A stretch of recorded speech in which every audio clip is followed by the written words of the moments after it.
जब तक किसी काम को किया नहीं जाता तब तक वो असंभव लगता है। न ही भूतकाल के बारे में सोचो और न ही भविष्य की चिंता करो।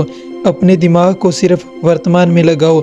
गौतम बुद्ध की यह स्पीच उन लोगों को जीवन सही से समझाने का प्रयास करती है जो पीछे और आगे, मतलब जो बीत गया और आने वाला है, उसकी चिंता करते हैं वर्तमान को छोड़कर।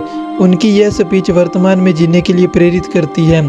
इस दुनिया में जीतना तो हर इंसान चाहता है, पर जीतने से पहले हारना कोई नहीं चाहता। इस दुनिया में हर इंसान कामयाब हो सकता है, क्योंकि ये ज़िंदगी कामयाब होने के लिए ही बनी है। और आपको मैं एक बात बताना चाहता हूँ कि जो इंसान एक बार में ही सफल होना चाहता है, चाहे वो इंसान सफल हो भी जाए, लेकिन वो इंसान हकीकत में कभी भी सफल नहीं हो सकता, क्योंकि उसकी कामयाबी सिर्फ कुछ दिनों की ही होती है।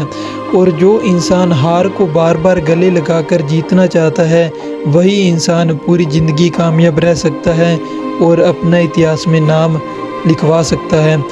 क्योंकि आपकी कामयाबी सिर्फ आपकी स्ट्रगल के ऊपर डिपेंड करती है, ना कि भगवान के ऊपर।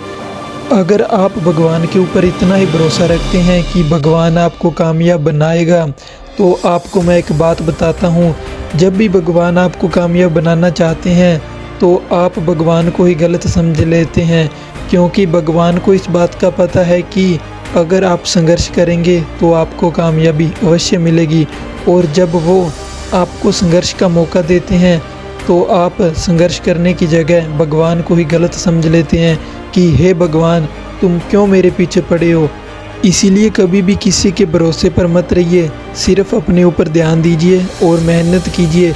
क्योंकि एक ही ऐसी चीज़ है जो आपको कामयाब बना सकती है, वो है सिर्फ और सिर्फ आपकी मेहनत। ऐसे ही पावरफुल मोटिवेशन वीडियो देखने के लिए सब्सक्राइब करें हमारा YouTube channel life to and.